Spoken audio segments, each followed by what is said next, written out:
All right. So welcome to the every Tuesday, KiS Organics live. It's usually either myself, Brandon Hudson, with Tad Hussey, or over on the Chad Westport on the second Tuesday of every month, both on Chad and the KiS Organics channel. We'll have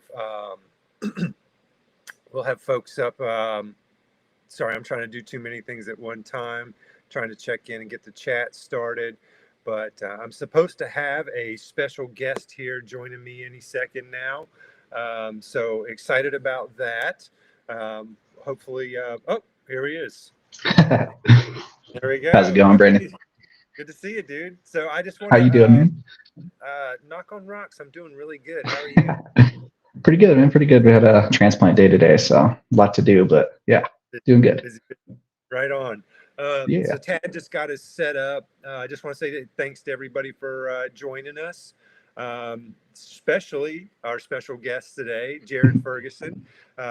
You're the greenhouse manager for Collective Elevation. I think a lot of people just saw the Can of Cribs video showing off your guys' handiwork over there. A lot of that's your and your team, and you want to give yourself, like, you've been on the KiS podcast.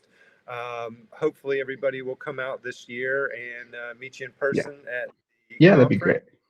But aside from MMA, do you want to give everybody a quick bio? Yeah, don't try to take Jared's wallet, man. He'll ball you up. Yeah. So I'm Jared Ferguson. Nice to meet anyone who I haven't seen before. So I been at Collective now for just about 5 years. In March it'll be 5 years. So been doing the soil fertility and all the irrigation stuff and kind of just the daily things inside the greenhouse. It's been really good. It's been a really good learning experience and everything. Before that, I studied environmental horticulture here in town at Montana State University, which was really good, really applicable for kind of moving into the cannabis grow space as far as the controlled environment and everything. But other than that, did a bit of MMA in the past, but little slow now. So yeah. That happens. That happens with age. Trust me. Trust me. It just gets slower. I'm going to try to connect to some earbuds and see if people can hear me better, because I'm seeing a lot of comments that people can't hear me. Let's see here. Apologies for that, guys. Yeah, let me know if anyone's saying anything about mine too. Hopefully it's no, everybody can hear you really well. Okay, sweet. Okay, so if folks could let me know if that's any better. Okay, awesome. Seems better now. Hey, so great to see everybody. Thank you. I see a lot of great people. Gabby, Little Nugs, Clownfish, just all kinds of great people. Holy Toledo. I think I saw Heather in there.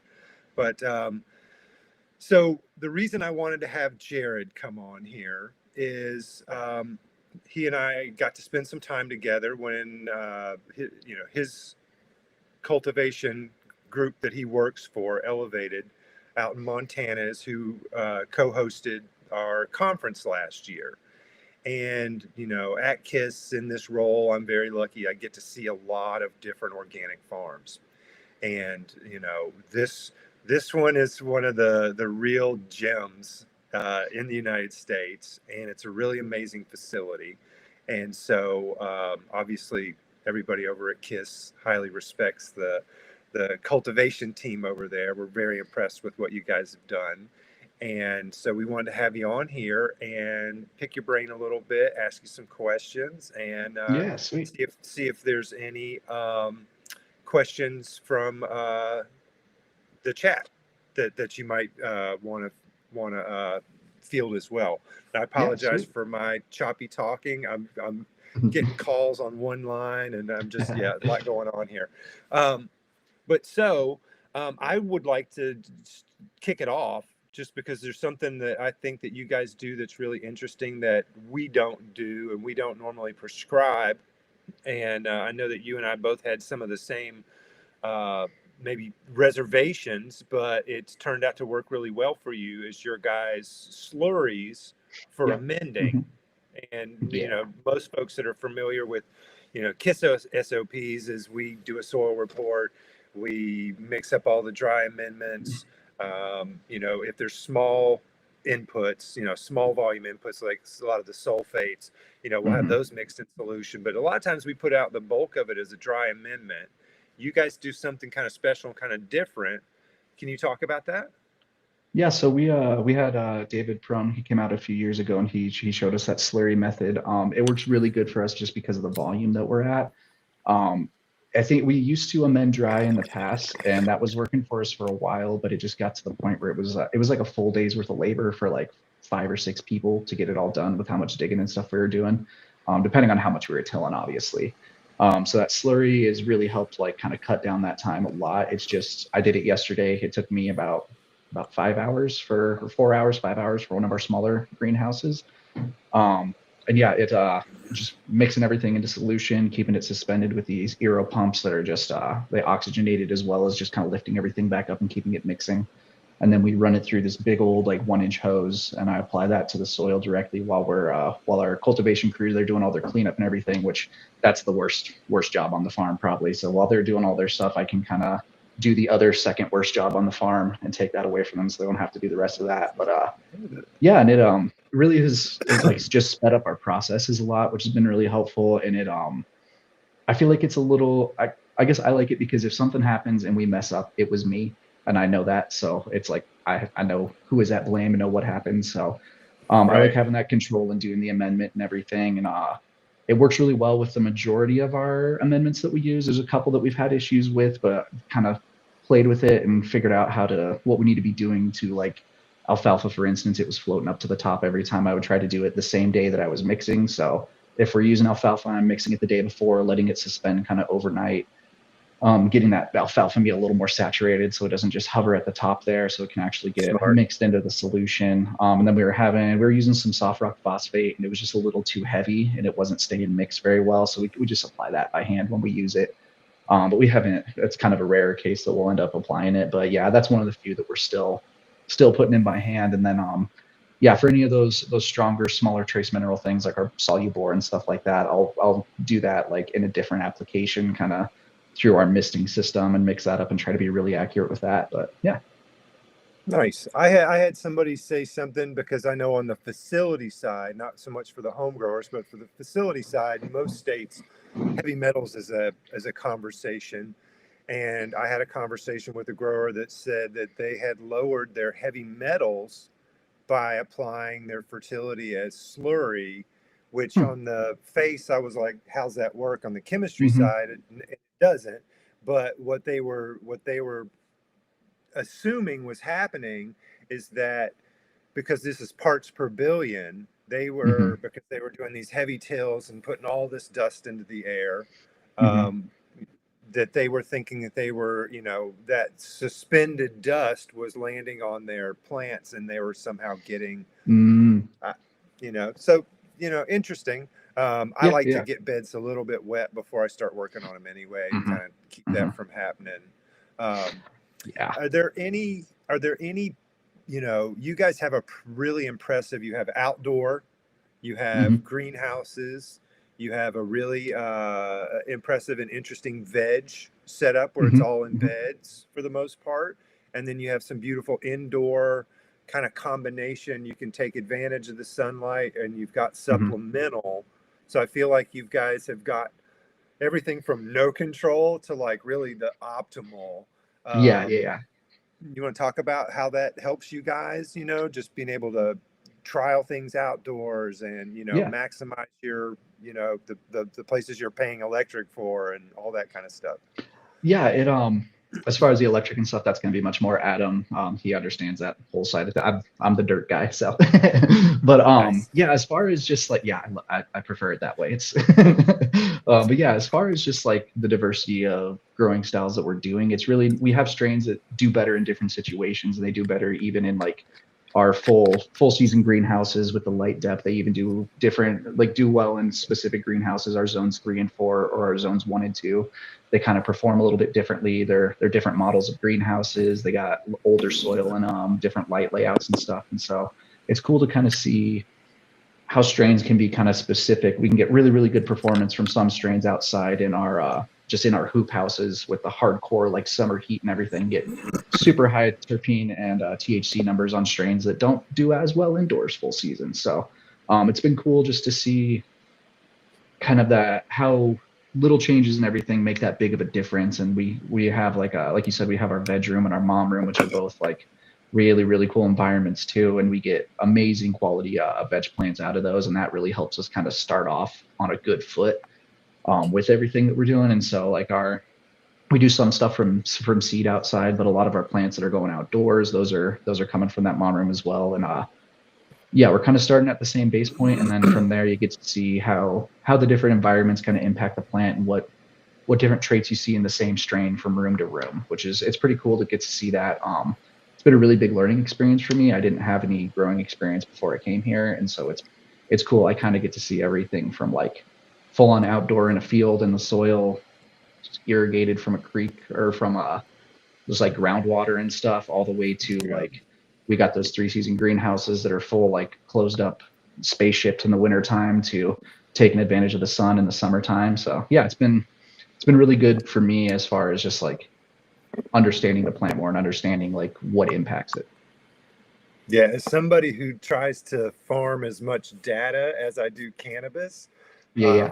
I'm really jealous, that very envious, like what a cool setup to where you can actually track real terpene levels of a specific cultivar in different environments and have real data to make decisions from. And that's really cool. I think that's really dope. I'm sorry, go ahead. Oh yeah, it's really cool. Like you're saying, it's cool to just see that, and we see different like morphology even and different like different senescence and stuff on plants, from the ones that are under the LED lights to the ones that are under our kind of mixed spectrum. We have a couple greenhouses that have both HPS and LEDs in them, and kind of just get to see like those different traits that come out in the weed. And I'm sure there's different terpene profiles and everything that's developed from that too. So I'll say, me personally, I love to grow outdoors, just because if you ask me, would I rather spend 12 hours inside under artificial lights, yeah. or would I rather spend 12 hours out in real weather? I love being outside. I kind of like the kind of Buddhist perspective of you just don't have that much control. So if there's nothing that can be done, there's nothing to be done. I kind of like the hands off kind of thing that you can do outside a little bit. Only stressing the things you can control, kind of. Yeah. So do you have a preference? Do you love the greenhouse? Do you love the indoor? Where do you like to be? So I only really did the outdoor for the first 2 years that I was here, and then we got to the point where our indoor was big enough that I mostly just concentrated there. Now I'll come out and help sometimes in the summer, but it's pretty rare at this point just because of how much we got going on inside. But there's trade-offs to both. It's hard. I like being outdoors. We kind of have a lot more fluctuation within our soil outdoors because we're mixing soil from old soil we took out of inside and trying to like refresh it and stuff all the way to like pots in the ground. And so there's a lot more consistency inside, which I do like that aspect a lot. And a little less bugs inside too, so that's nice. I like the control. I like the lab control's aspect. Nice. Well, and also middle of summer, it's outside is nice when it's like 75 degrees and sunny, but middle of summer when those greenhouses are like 100 degrees inside, it's still 76 to 80, 82 or so inside for me. And it's the same thing in the winter time when we can be negative 20 outside and stuff like that. So I get the same environment every day, so I get kind of used to it as well. And I think just I spent a lot of time in the greenhouses, and so it's like it feels good to be able to like walk in the room and be like, oh, yep, it's too humid in here. What's going on? Okay, this dehuey isn't going for some reason. And kind of when I've spent enough time into all of them that it's like know them like the back of my hand pretty well, which feels good. Yeah. Nice. I know that there's a lot of like kind of low-hanging fruit, but at the same time things that maybe are intuitive, like just like the transition from salts to organics. Like folks don't maybe predict the huge increase in humidity that you're going to get, or they don't expect that biology driven CO2 at night that we get. are there some things, and I don't want anybody to ever give their special sauce away unless they want to Yeah, give it to me privately, and we can chat offline. But I don't want people to ever give off their special sauce. But are there things that, maybe like do you have a checklist for folks? Things that if you're, most folks are going from indoor and maybe expanding into greenhouses. I hmm find that a lot of folks think that greenhouses are going to have more control than they do. And I see a lot of people that get heartbroken. They're like, hmm I covered it. How did I get fusarium? And it's like, well, hmm because you can't control your VPD. Do you have a checklist of things that maybe at least wormholes, rabbit holes people should check out before they put up a hoop house? Start doing that. Yeah. As far as like, are you saying hoop houses like outdoors or kind of our like full No, season?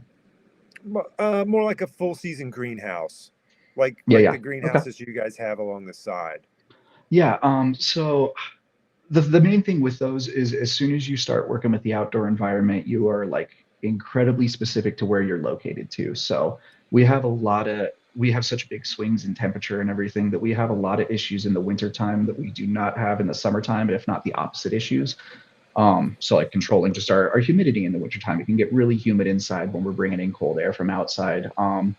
Our nutrients are like varying our nutrients from season to season. I'm dialing them up and down kind of based on how much light we're going to get. And we definitely see a slower amount of growth in the wintertime with just a little bit less light. This winter has been abnormally hot for us. So we're getting like some of our nicest canopies we've had in a while, just because we're getting as much light as there is outside all day long versus having our curtains shut up.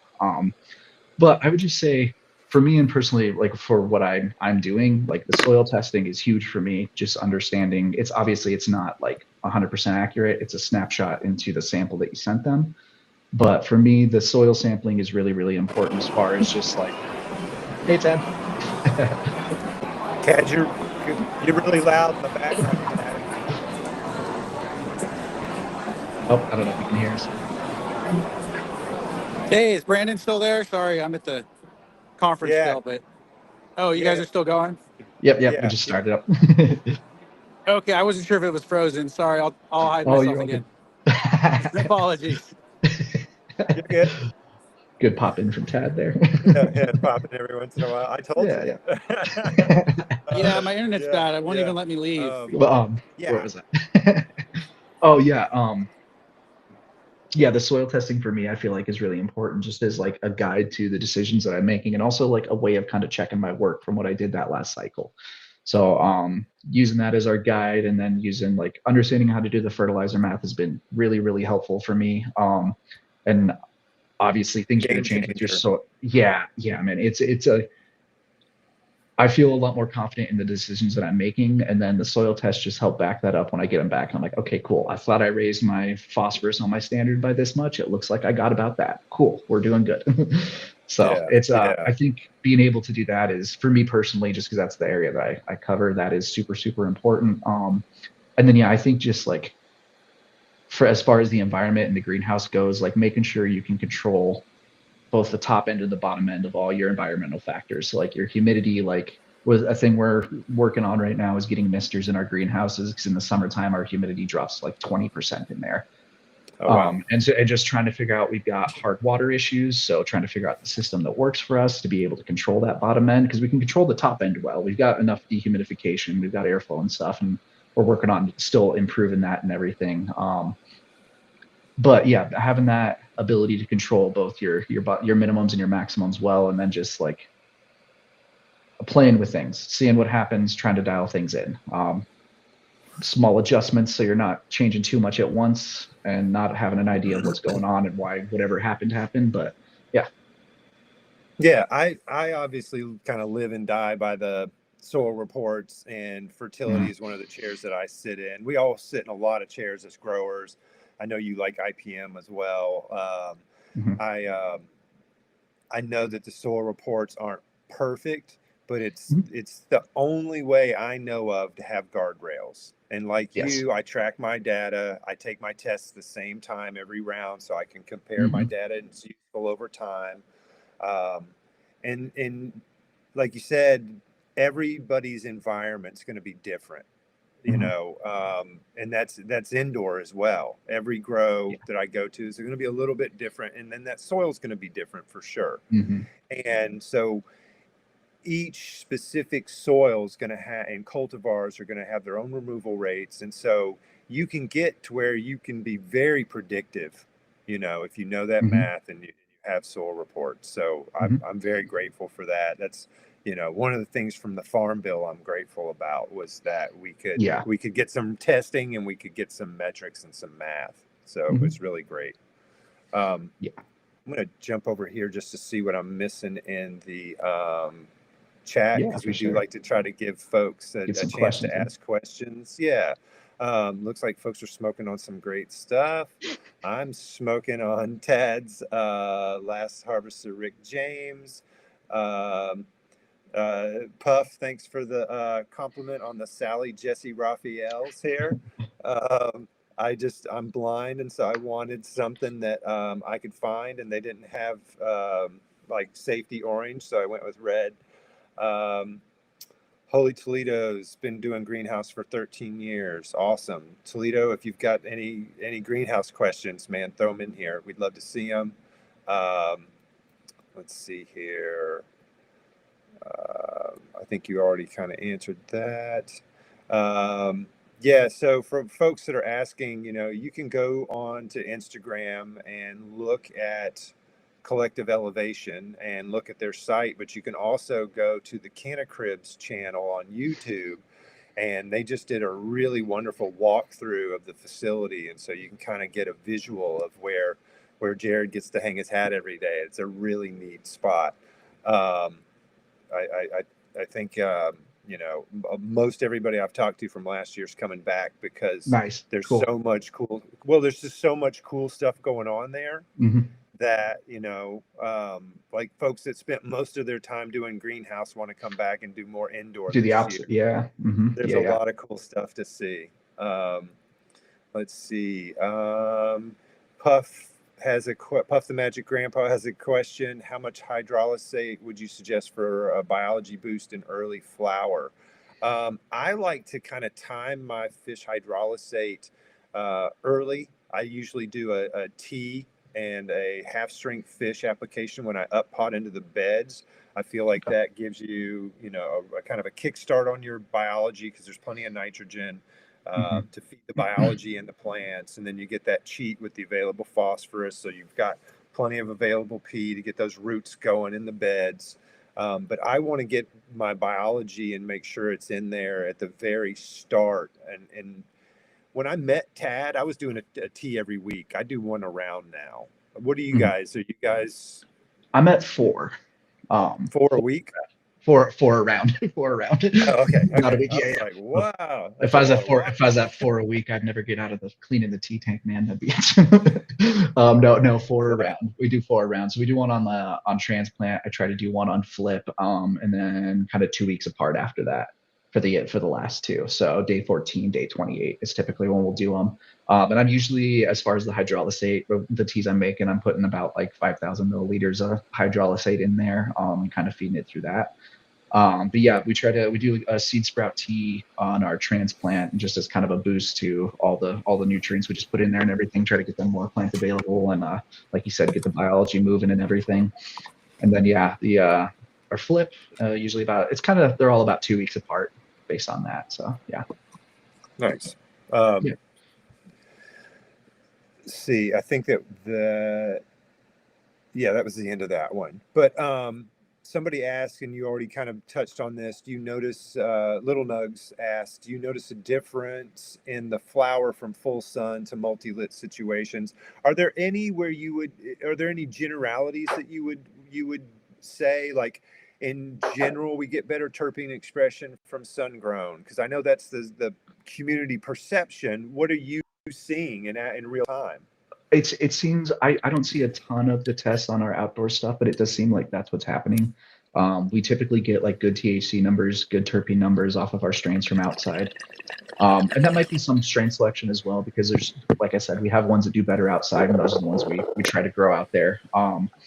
Yeah, I would say we definitely see better terpene expression from those. And then I would say the HPS might be next on that. And then the LED may be a little bit further down.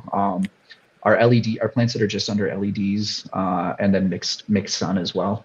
They senesce a little bit later. They stay greener a little longer, but they do tend to like purple up a bit more versus our plants under our HPSs. Those they yellow out more than they like kind of purple. So that might be more of just running out of gas at the end.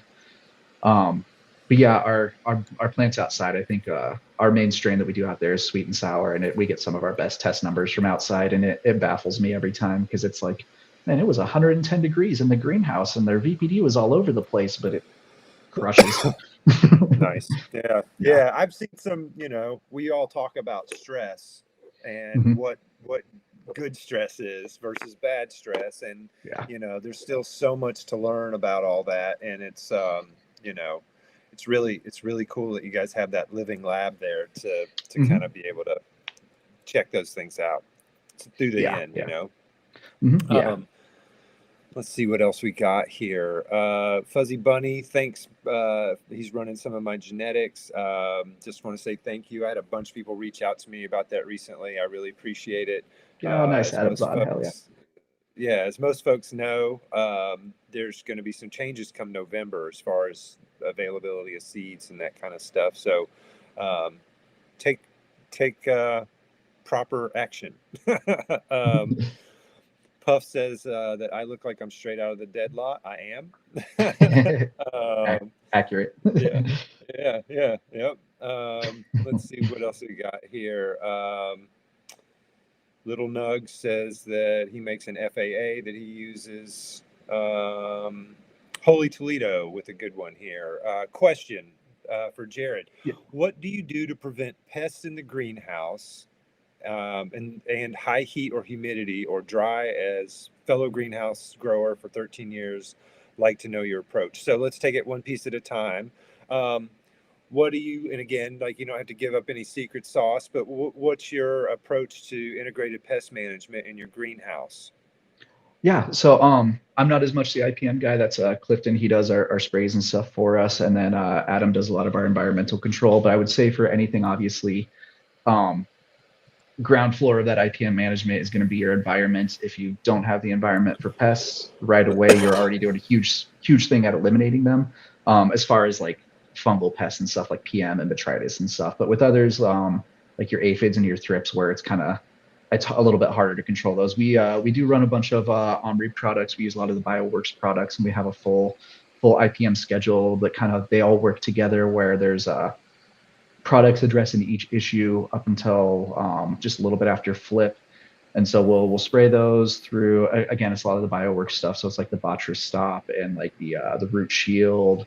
We use like some Cinerate and some Lost Coast every once in a while. So it's a lot of essential oils based stuff, or like beneficial fungi or bacteria to kind of try to outcompete, or just like peroxide for like oxyphos and stuff like that.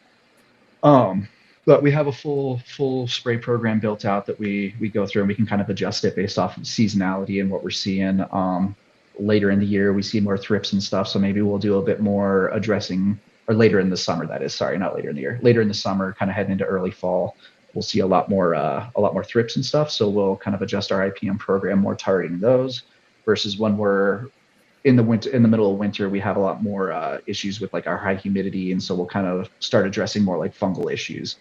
Yeah, did that get it? Sorry, I kind of forgot the question. Yeah.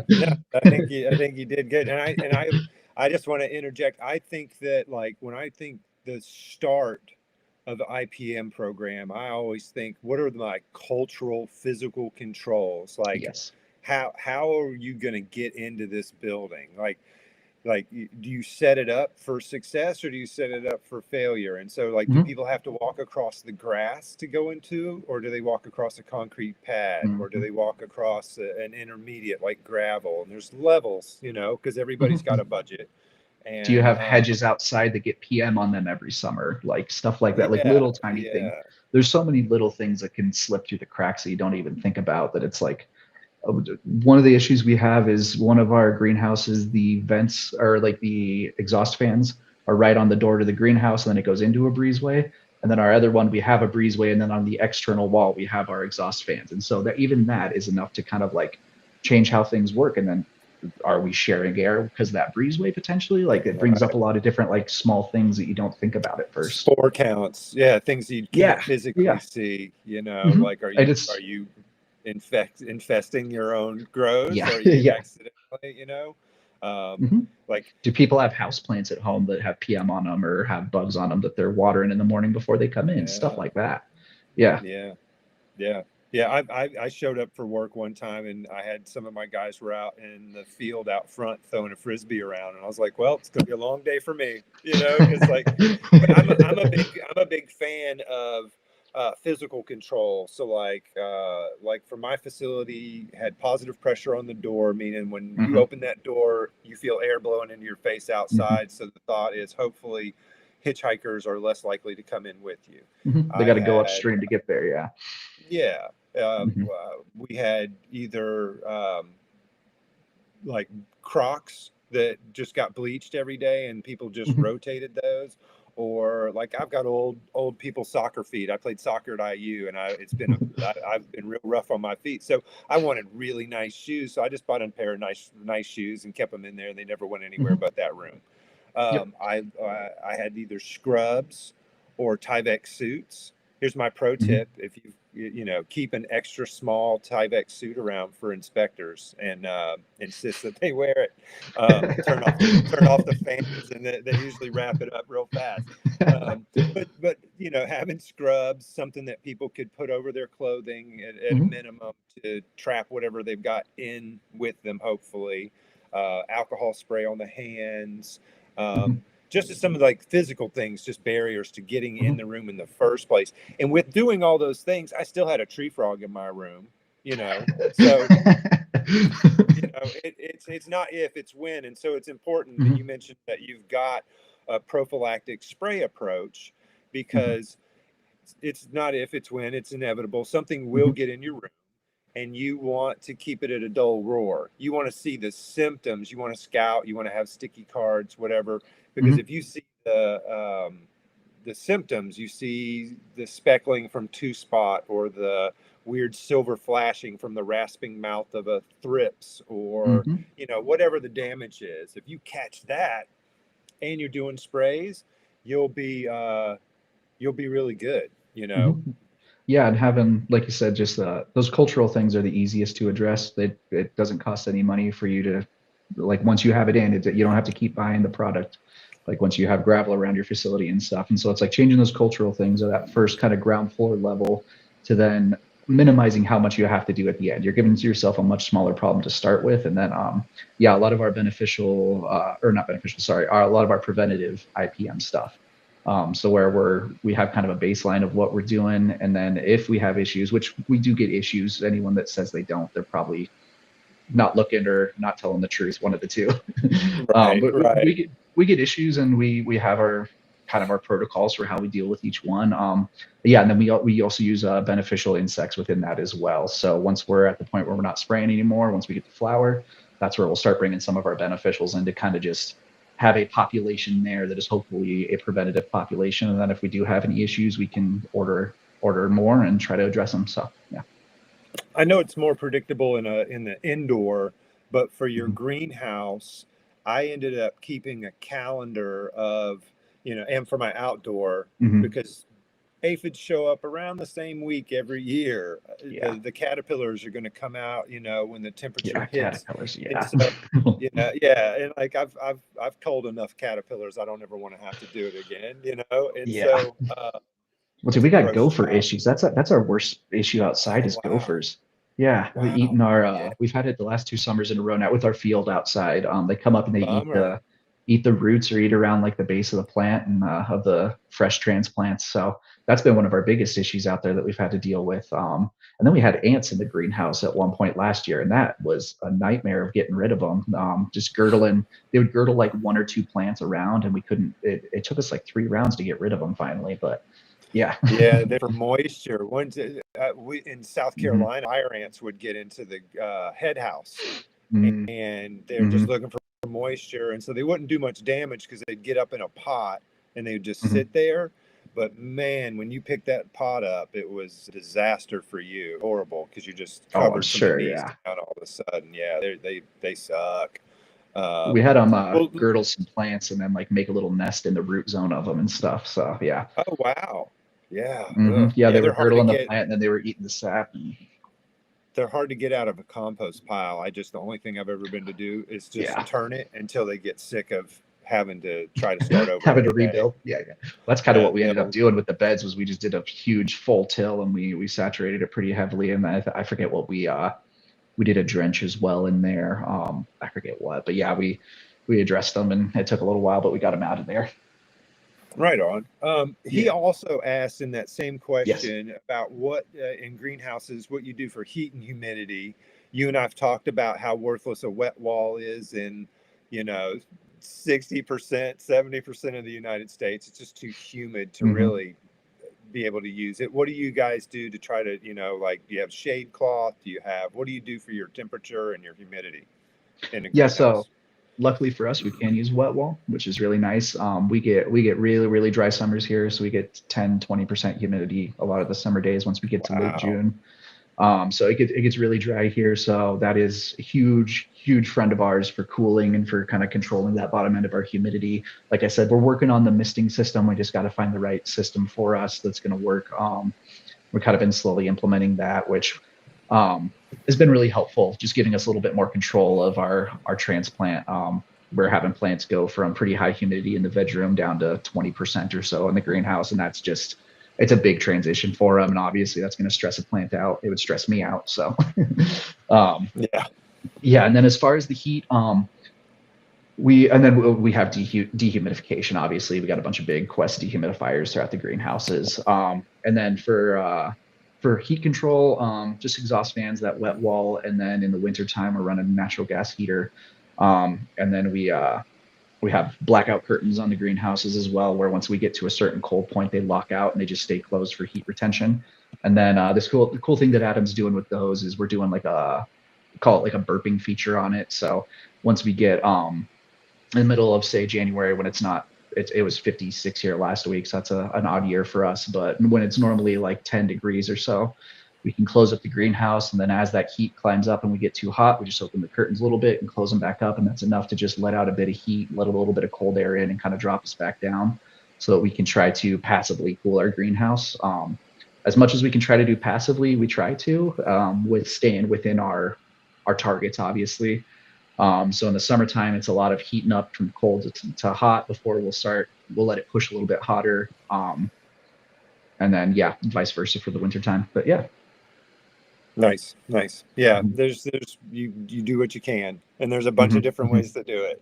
And there's so much seasonality here that it's like, we have very different parameters from summer to winter, and then spring and fall are a roll of the dice every single day. We could have 20 degrees or 70 degrees sometimes, so within the same week sometimes. So it's the spring and the fall are a lot more hands-on. Some of your swings blew my mind. Where I think it was Danny that was telling me that it was just mind blowing. 100 degree swings from the summer to the winter, stuff like that. Yeah, pretty wild. So Kevin has another question. How do you feel about ferments like fermented plant extracts, FPEs? I personally feel like, if I was on a desert island, I'd definitely be doing K&F, but the inability to be really consistent on my inputs and know exactly what I'm doing, I tend to, I do my fertility based off of soil reports and with specific inputs, so I can be really measured. But I think, for somebody that wants to experiment with that kind of stuff, or somebody that's got limited inputs, I think it's awesome. We've done some like comfrey teas and stuff in the past. It's something I wish we had a little bit more time to be able to do. I've seen some really, really good weed from people that grow with KNF and from people that do the ferments and stuff. It's just kind of a scale thing. At a certain point, it is difficult for us to like dedicate the time to it.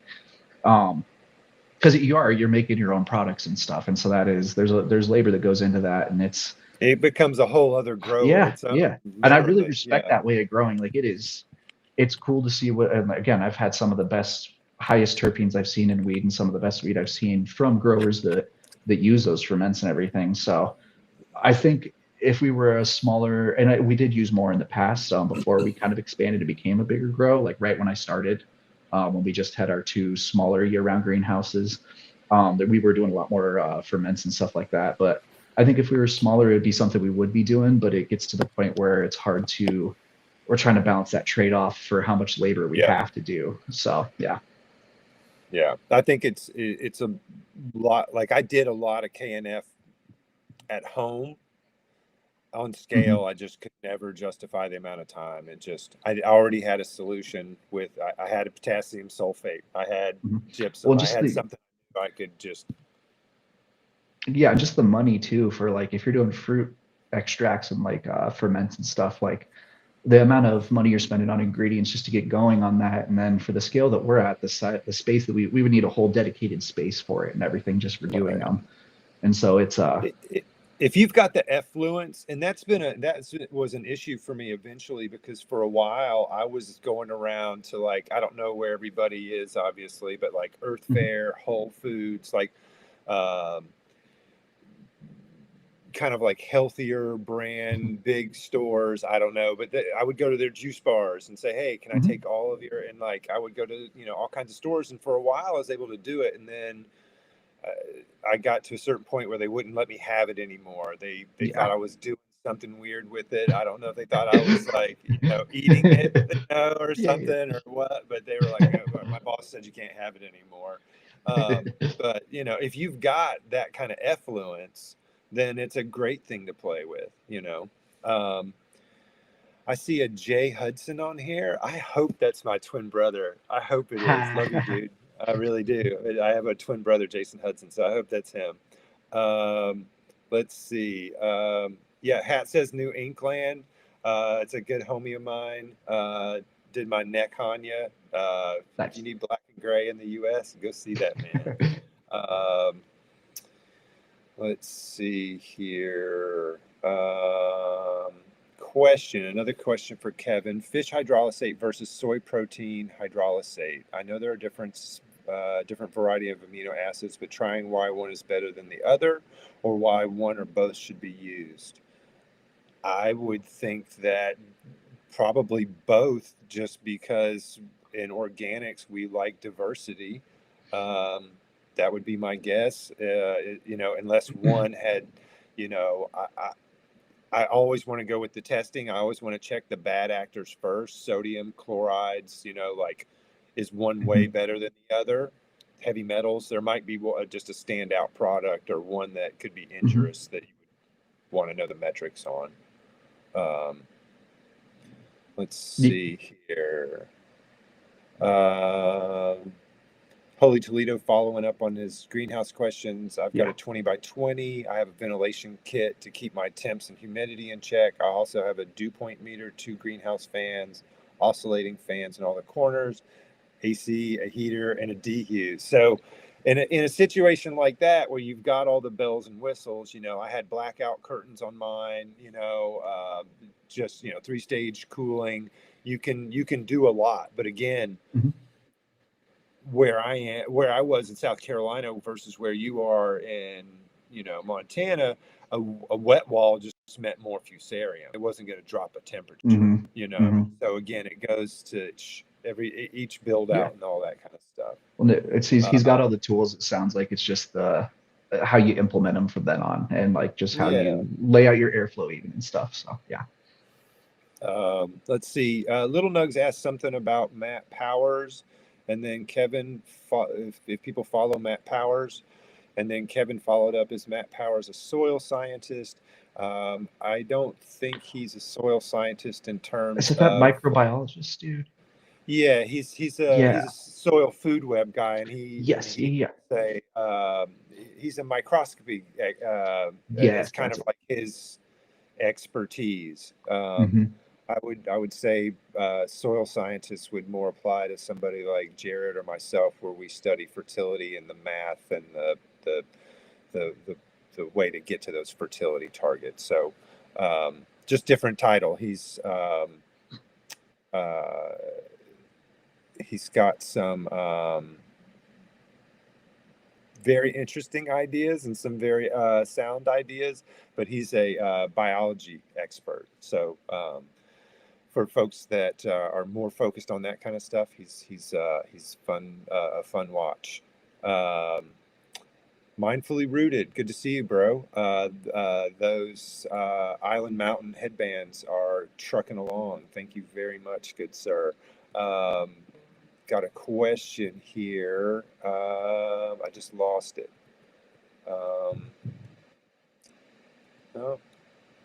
give me 2 seconds here, guys. I'm sorry.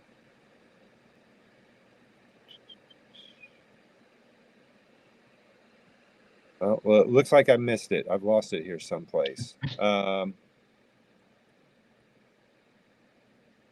Okay, so let's, Lily, Nanks. I work in an indoor grow facility, cannabis only. We've been fighting root aphids. My heart goes out to you. And now fungus gnats for months on end. No end in sight. We go biological for IPM, but nothing's budging. Any ideas? Do you want to tackle that? I've got some insights. You're probably going to have more insight than me on that, honestly. The IPM well, is kind of the periphery of what I do. So okay, good. So, I do very little IPM in comparison. Yeah, I don't wish firsthand knowledge of root aphids on anybody. Fungus gnats, I wouldn't even think about fungus gnats if you've got root aphids like that. That's just like, that's like combing your hair when your arm's bleeding out. Like it's just, the root aphids need to be your focus. They'll really take things down. I just told on myself recently, I broke protocol for the first time in 2 decades and bam, I got root aphids. And first time in my life, luckily I knew what the damage looked like. So I caught it really early before, knock on rocks, I got early. It got lucky. I saw the damage and I got them diagnosed. I pulled plants and saw a couple on the roof before I had crawlers and flyers in the room. And I was already doing a twice a week EpiShield spray, foliar. EpiShield's very gentle, 0 REI, and very effective on aphids. And I was just doing that as a preventative. And so I think that I got lucky because I had, even though I broke my most important protocol, which is to quarantine everything. Yep. And I didn't. And so the first thing you need to do with aphids have a really ferocious biological life strategy. They're born pregnant with viable babies. And so that's pretty hard to break that cycle. So you need a big knockdown. So the first thing to try to disrupt that. And so the first thing I did was I did some things that I normally don't like to do as a organic grower, but I went hard because you have to with these. And so I did a pyrethrin balm so that I could try to saturate the soil. Then I hit them with metarhizium. I hit them with Bovaria. I used Laugard for metarhizium. It used to be Met 52. I think it's just Laugard now. I used Principle as my Bovaria source. Apparently that one's a little more effective than the Botanigard WP that I normally use. And then using Azigard. And Azigard is going to disrupt the molting. It's got azadirachtin in it. And so that will disrupt their molting, slows everything down, and gives you a fighting chance. But just throwing Bovaria at it just wasn't going to get it done. I would do everything short of kryptonite. It's root aphids, and then root aphids are it's one of those things where you just have to continue. Like I've just taken clean cuts, hopefully, knock on rocks, clean cuts of everything. I dunked all of my cuts in EpiShield and Bovaria dunk so that there's some treatment on that, because aphids can lay eggs in the tissue. So I did the dunks, And then I got rid of all of my moms and got rid of all of my soil because I only have 1 yard of soil. Yeah, nice. In an R&D room, that makes Mhm. sense. If I was in a facility, I might go, I would take some fairly drastic steps to save my Mhm. soil. And Yeah. and there's some stuff that you can do, but that's what's working for me. And Mhm. I think the key is just to be vigilant.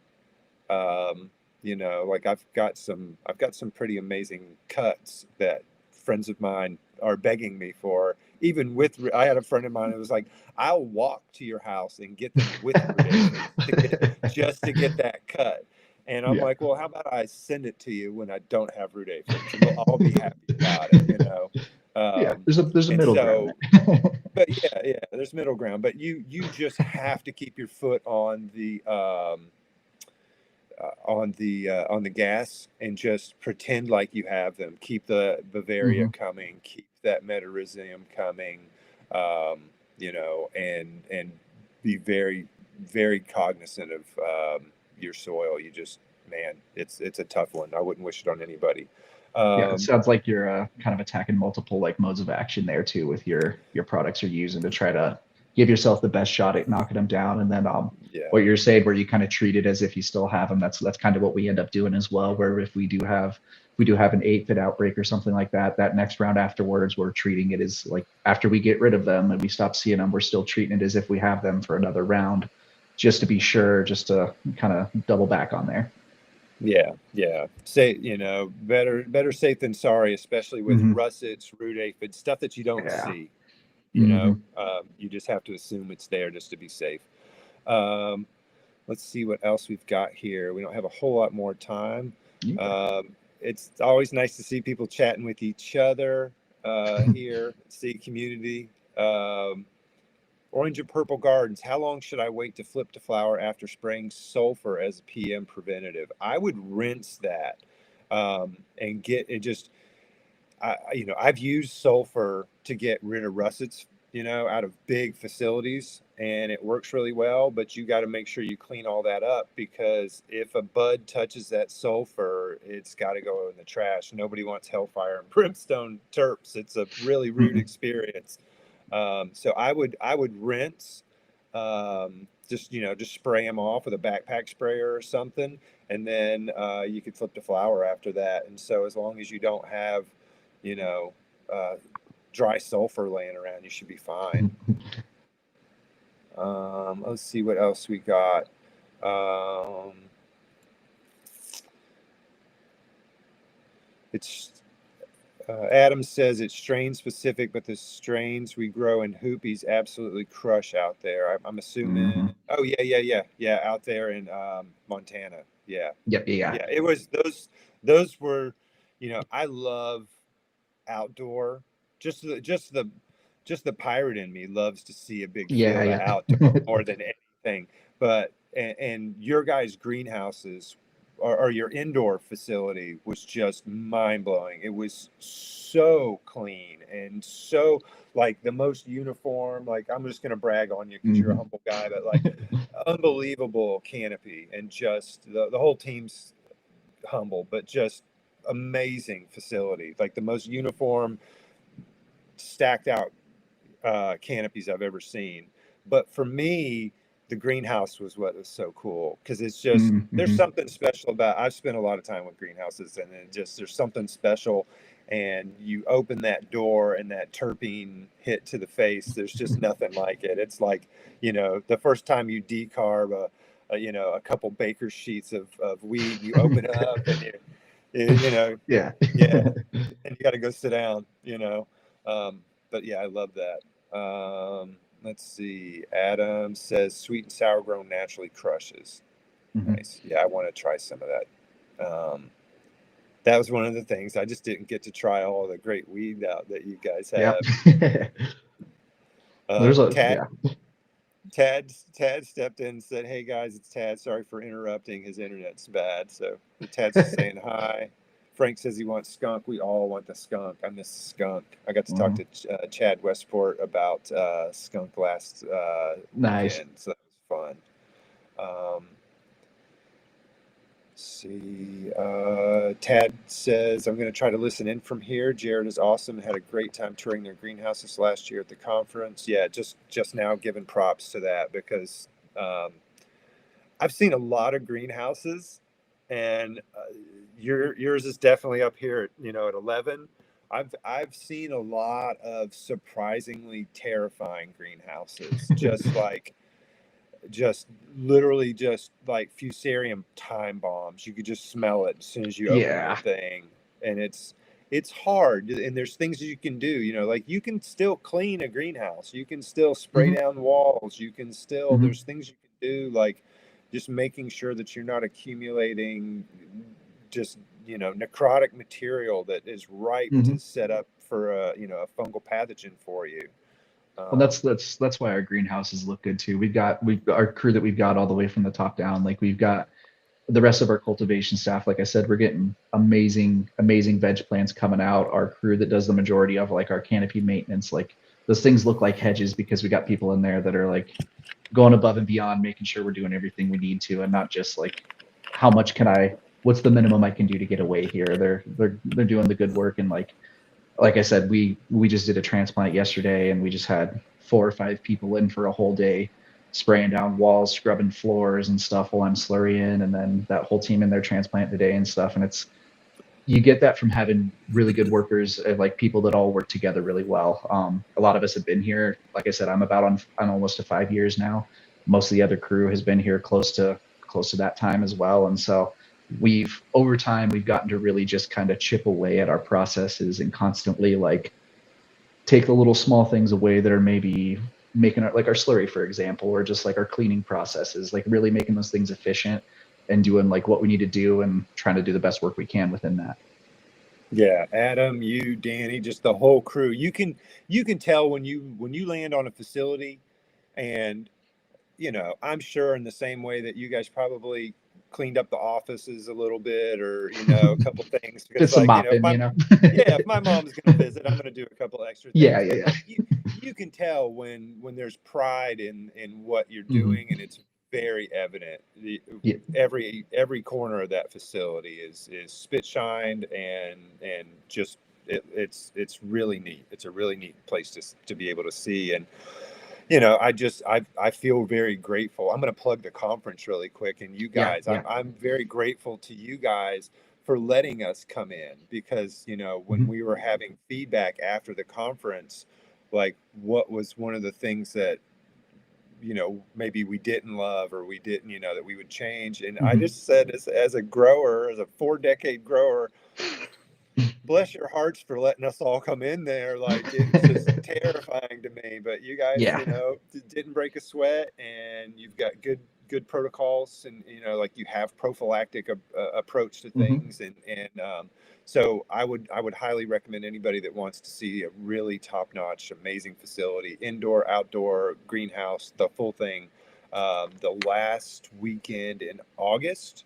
What's Friday the 28th, Saturday the 29th, and Sunday the 30th, I think. There's going to be an off-site tasting this year, Hmm.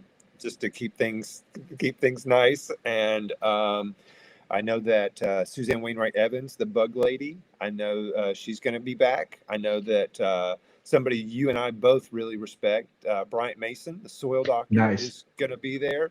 Nice. So yeah, I'll come out just to see him and Suzanne, if nothing else. I know that Dr. Nicole Gauthier is going to be there, Nice. and there's a bunch of other great folks. I'm just smoking the really good Rick James that Tad grew, and I can't remember the rest of the folks. But we'd love to see folks out there. So Mhm. I'll quit pitching that. But yeah, come out and wrestle Jared in the parking lot for joints. I'm gonna have to start. I, I'm gonna start getting back in shape. right? You and Cleo can wrestle people and Yeah, do yeah. MMA for joints. Yeah. We get the joints too if we win. That's how that goes. Yeah. No. Yeah. You got to bring something with you. Yeah. You can't just roll up there. Yeah. Let's see. Uh, the good doctor says I went to Myrtle Beach when I was 18. The Strip, yeah, the dirtle, Myrtle Beach, yeah, the dirtle. Who, There's one in yeah. here from Eco Thrive that's asking about Oh, blend okay. of nitrogen. Yeah. Do you mind if I do that one? No, go for it. I'm gonna look So for it here. their fertility question: what blend of nitrogen amendments do you use at Collective to get adequate release over the cycle? What levels do you look to start and finish with? So again, shout out back to Brian Mason. All of it, like I took his soil class, got all of our parameters and stuff from that, and kind of started to adjust them for our own system and everything. But his course was a huge help within that. As far as the target, it kind of varies depending on where we're growing and what season. So outdoors, if we're doing a full season in the greenhouse outdoors, I might push our nitrogen up to 150, honestly. Because they're going to use it. They're going to get a ton of sun. They're going to be capped out there. So probably push it up Now, is all the way that to parts there. per million or Yes, parts yeah, per parts million? per. Okay, yeah, just Yeah, for folks, yeah. yeah. About 150 like ppm outside, and then inside it varies quite a bit. So like the last amendment I did brought it up to 100. I might end up doing a little tiny bit of a feeding maybe at flip, just depending on how our weather looks going forward and how much light I think we're going to get. But it varies in our full season greenhouses. It varies from about 100 to 125, but outside kind of 125 to 150, like the baselines for those. And then as far as our blend of what we're using, we've kind of bounced around a lot since I've been here. I'm just trying out different stuff and kind of seeing what I like. But essentially, I'm doing breaking up our nitrogen goal between four different products. I'm doing about 25% of it through feather meal, about 25% through blood meal, and then the last 25% through insect frass. And then I've kind of been switching back and forth between alfalfa and soybean meal. We're just running low on alfalfa right now, so I've been using more soybean meal. But essentially, what I'm kind of trying to do is the plants are going to use more nitrogen up front while they're vegging. So I'm kind of trying to front load our nitrogen release a little bit with that. And then as we go through the cycle, we'll have a portion that's kind of a slower, or like more moderate breakdown that's going to be more available to them first week of flower or so. And then the last little bit, just try to limp them along so there's a slow release kind of throughout the whole cycle there, but with it front loaded for those veg weeks. Yeah, I love all of that. We're starting to back off of feather for facilities just because there's other things that are cleaner, and we really like frass. Yeah. I like to get some alfalfa in. As you know, it's Mm-hmm. a pretty minimal as far as the nitrogen, but it's a great enzymatic input. Mm-hmm. And and then again, just to give Bryant Mason Yeah. all due respect and props, we want to have multiple nitrogen inputs because we want different release rates, and we are going to get different profiles and stimulate different things in terms of biology and that kind of stuff. And so that's always a great idea. And so a lot of times I'll try to use like bone meal for phosphorus so I can get some nitrogen from that. And then I'll try to use like alfalfa, soy, frass, feather.